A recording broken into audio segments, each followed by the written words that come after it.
Bleak, Faith Forsaken is a good example of a game that could have used the early access approach to at least fix the many of its problems before declaring to be a finished product. Even with a good layer of optimism and goodwill, I can't possibly recommend it to anyone in this initial release state, plagued with a myriad of problems at both technical and mechanical levels.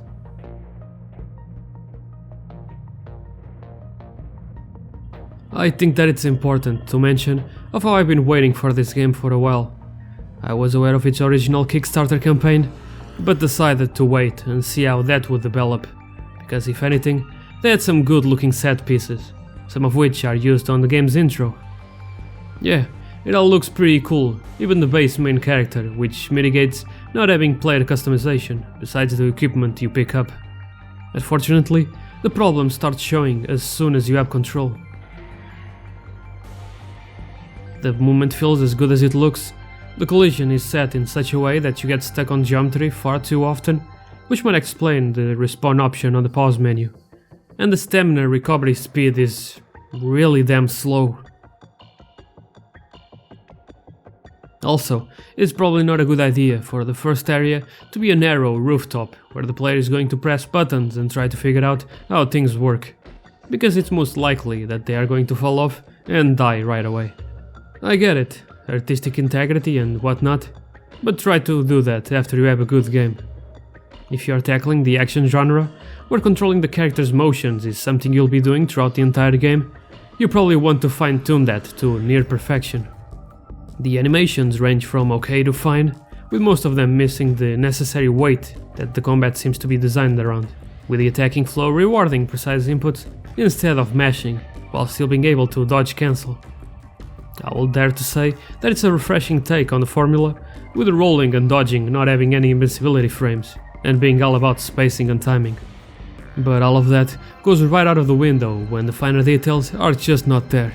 For example, the physics seems to be tied to the frame rate, so if you put the limit way too high, things just stop working as they should.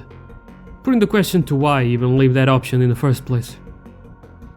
Getting thrown around by the bigger enemies is pretty fun looking, but I can see this leading to situations where you're thrown into your death without much of an opportunity to retaliate. But hey, the impact for guarding feels fantastic, so congratulations on that one. On the flip side, tutorial screens that appear without the player input to try to explain several different mechanics at the same time is not that great. One would think that any developer nowadays would know that the first level, the first interaction that the player has with the game, is really important. You start in a visually interesting environment, but one that isn't sure how it wants to welcome the player, if with soft, unintrusive tutorials, or an entire class on 4 different things with multiple pages. I will assume that this 3-person team doesn't have previous development experience, because the gumption on wanting to create a dynamic climbing system when basic movement is still not perfect certainly takes real courage. Just climbing a solid and moving wall is already finicky, so you can guess how it turns out for moving enemies. Maybe this should have been one of the things to cut right at the beginning, and use those resources to refine the combat, which is the main focus of the whole game. The bosses seem fine, at least the first one. Can't believe they went with voice dialogue in the game. It would have been perfectly fine to just add some sort of incoherent mumbling along with the text as a stylistic choice. I don't know if this is the case for every encounter, but having the boss just drop his weapon is an interesting choice. If you somehow haven't done it by now, you'll want to try to open the menu, and this ain't looking good either. It's terrible at so many levels that it's hard to completely get into the why, so here's a few easier to explain points. When you try to equip something, you don't know if the current item is also on the list or not. You are also thrown into a different menu than the dedicated one, so if you try to back out of that action, you'll just quit out of the entire thing. Time doesn't stop while in the inventory, but you can't be aware of your surroundings because the menu blocks the entire screen. And the player model is also placed awkwardly, and it doesn't seem like you can move it to see how the equipment looks. Even with a keyboard and mouse setup, navigating is not that intuitive, so I don't even want to try with the controller, which seem to be the biggest complaint right now from the majority of the negative reviews. At some point, you really have to roll down the limits to how many flaws you can accept in a released product before it's worthy of its asking value. There is also the question of the graphics, which I don't usually put more focus than the art style in itself, and because I only have a 2060, so the problem might be on my end. But damn! When you hit the ground with that first boss weapon, you can just taste the Unreal Engine at work. The world is definitely interesting, but from the 4 hours I played, it doesn't seem like it shakes off that feeling of an Unreal Engine tech demo. Again, first impressions are important, so don't even think of pulling a "it gets better later." If anything, the better looking areas should always be put first.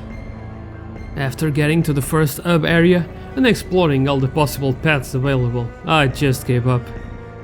Yeah, I appreciate the scale, but after 4 different Snake Eater ladders in the span of 30 minutes, I started wondering if this was all an elaborated joke. Even when you try to run to speed up the animation, the difference is so minimal that it only exacerbates the problem. That is just Sibo. I'll give you the opening shot and the general inspiration, but if you're going to copy from an established franchise, at least make it look good. Seeing how I'm already nitpicking, might as well go full in and point to some other things that only get highlighted because of the bigger flaws that pile up as you go deeper into the game. Some enemies, even if weak, just straight up teleport close to you, while others are on the fringe of being completely invisible, while still being able to damage you just by touch. The invisible walls on what shouldn't have invisible walls. The camera not dealing well with the environment. The perk artwork is just AI generated. The menu framework reusing the layout for video, for things that don't need video. Demo text leftovers. The particle effects, especially the fire. The show HUD option is set to automatic by default, but it doesn't appear for things like using stamina or a consumable. And they could have dropped the subtitle. Bleak fade is already fine, and this only reminds me of another trash fire. For the moment, I'll abstain from continuing on, in hopes that after a few months, the game is in a better, more playable state. You already have my money, so at least try to do something good with it. They really drive it home of how this is a passion project by a 3-man team, but let's be real, if age has taught me anything, it's that a long creation period doesn't automatically make something good, so I'll curb my enthusiasm right now. I am still curious to know how that giant centipede fight from the trailer works, if that is even a fight, because if they actually tried to pull a Shadow of Colossus with this climbing system, that surely is a doozy. Man, I just want a modern setting Dark Souls. I played 700 hours of Let It Die and that kinda filled the void, but I still crave for a solid title that is not built as a free-to-play ongoing live service. The Surge could have been something, but I played those two for free when they released, and I still think I deserve to be refunded for that. There is still an interesting game in here, somewhere. Maybe with 1 or 10 layers of polish, this won't seem so bleak in the end.